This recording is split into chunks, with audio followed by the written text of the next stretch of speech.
Hi Nicole, my name is Gwendolyn. I'm going to be looking at your essays today.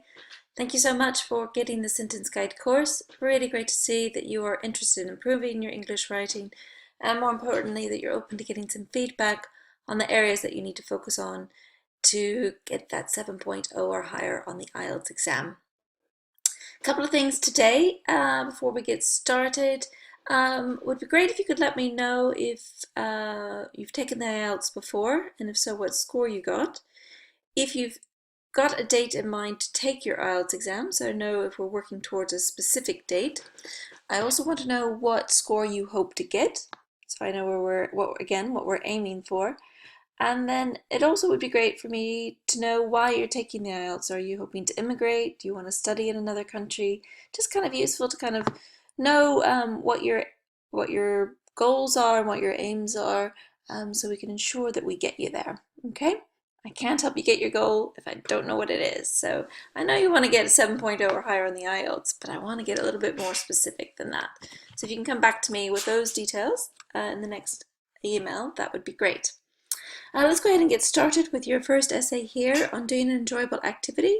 I thought you did a really good job with the task response, Nicole. You gave up some really good ideas and examples to demonstrate the task response. Some very different ones, which I haven't seen before, which is great to see. Cooking and art, both two things I really love to do, particularly with kids, actually. So I thought you did a good job overall with the task response and with the coherence and cohesion. Some good vocabulary. A few things on the grammar we need to work on. But the one thing I'm really concerned about, Nicole, is that you've only written 236 words. So on the task 2, you need to write at least 250. I would feel more comfortable if you're writing closer to 260. So if you don't write up to 250, you will get penalized. So that is something we really need to focus on, getting your word count up. Not too much more, just another 30 more words, because you will lose some points if you don't get at least 250. Right, let's have a look at this essay and I will check it for grammar and vocabulary. Reading can spark children's imagination and literacy skills, plural, but it is not the only way to help their development.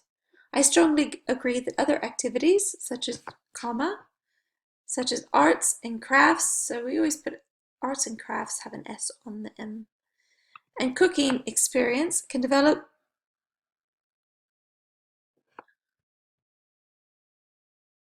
I, I would say develop more powerful abilities and imagination in children. So just change up your word order there. In this essay, shall examine how these activities have given benefits to children.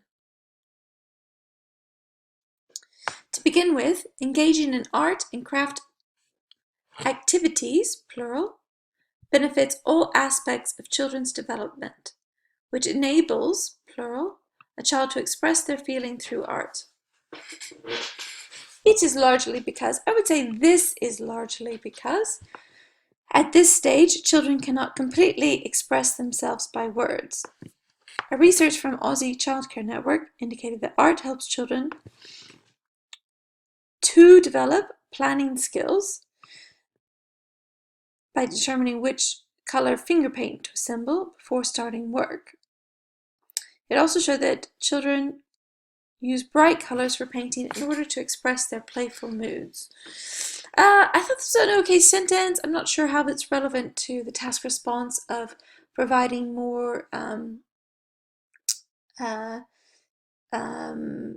skills and abilities. I think maybe here you could have expanded and had maybe more ideas about what other skills were developed through finger painting, maybe, just to increase your word count there. Might be one way of getting some word count up. Thus, art experience. I don't know about using the word experience here. We've got enables, so normally we have our subject verb. So I would just say, thus art enables children to learn their own valued abilities. Secondly, I'm not really a big fan of firstly. Secondly, a more higher level transitional phrase we could use is additionally, compared to reading, cooking. We don't need to say cooking activity. We know cooking is an activity. We could take out that word there. Cooking is more enjoyable. Instead of which, and is a real hands-on, an S there, experience. Children can develop self-help skills and numerical skills through this. I don't know about campaign. Through this, I had a good word for it when I read through it the first time, and now I've forgotten what it was. Through this pastime, PASTTIME, pastime. Campaign doesn't really work here. Pastime is a little more relevant. For instance, children measure a cup of milk for the cake mixture. For instance, when children measure a cup of milk for the cake mixture, they learn about measurement and volume. Therefore, cooking program. Again, we're saying two nouns here. I don't think we really need program here. I would just say, therefore, cooking provides an opportunity, what's your spelling there, opportunity, for them to have practical first-hand, with a dash, experience of exploring food and enhancing, ing, their mathematical skills, MATHEMATICAL, skills. Again, I think you could have talked about some other skills that were developed, not just mathematical skills. Maybe they develop hand-eye coordination. I know when I work with my friend's son on baking cakes, they have to kind of get the flour in the cup from one bowl to another bowl, so they have to work on hand-eye coordination, which is something you can't obtain through reading. So I think we could have increased our word count here by thinking about more than one skills, both in arts and craft and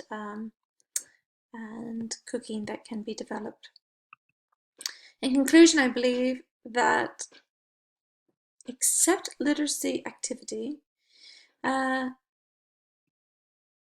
believe that in addition to literacy activities, plural, comma, there are numerous ways, because I don't want to use activities again, mindful of that, there are numerous ways that children, we need a subject, that children can develop advanced skills and imagination.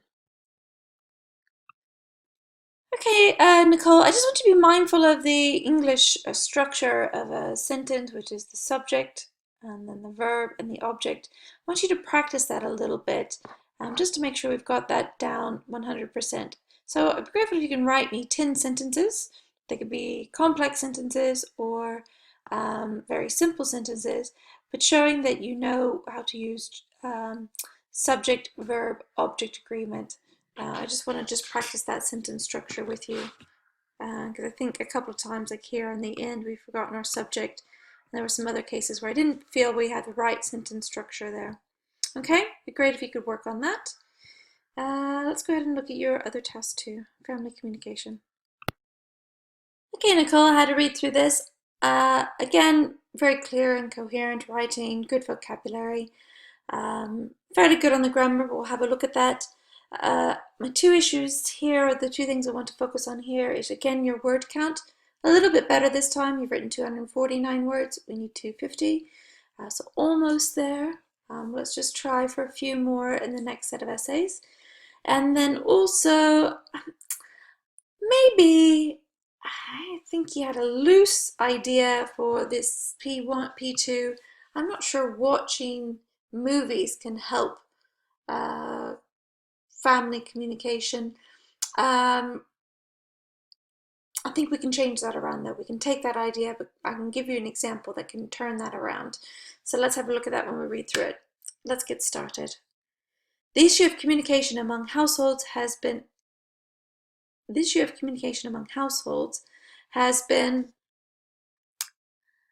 I would say, a good phrasing here, and one people often use, has been a contentious issue since the inception of technology. I don't want you to be using this has increased, might get confused. with your idea and the task response. So try to use a different phrasing. So the issue of communication among households has been a contentious issue since the inception of technology. I strongly disagree that communication between each family member, I would take out each, between family members, communication has decreased. In this essay, I shall examine why people communicate to each other more than before. Good. To begin with, in this technology era, individuals keep in contact with their family members, again, or friends. We don't need friends here. We're only talking about family. Be very relevant to the task response. Don't even bring in any other ideas that's not related to family. Contact with their family members through online communicational websites or apps. We don't need to repeat communicational. Just said it there. Through online communicational websites or apps on cell phones. It is largely because these tools provide a convenient way for users to update their news and maybe need our verb there, have free video calls. Update, verb, have, verb. For instance, a survey from Aussie Family Network found that these days family members communicate to each other by mobile phone messaging rather than talking over the phone. Thus, the way of communication among families plural, has changed, but it does not mean that communication frequency has declined, no bin. Secondly, as I said before, I'm not a big fan of secondly. You could say in addition. Television viewing is considered as a part of normal family activities which can strengthen family bonds. This is due to the fact, we rarely say it is due to the fact, we say this is due to the fact that individuals with a heavy workload have limited, i.e., time to spend with family. Thus, screen time might act as an opportunity to communicate with each other. I would say research from the Australian Communications and Media Authority indicates the length of a family drama has been extended from 2 hours to 3 hours, we would say in the past decade.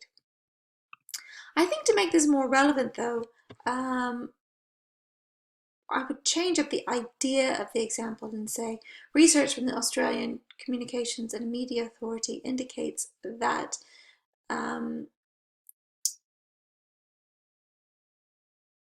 60% of youth feel comfortable talking to their parents. 60% of youth feel more comfortable talking to their parents when they're watching a TV program as opposed to just talking over dinner. Therefore, screen time provides a way to strengthen family bonds. Yeah, I just think it needs to be a little more relevant to how that, I guess I personally don't see how watching a film can increase communication.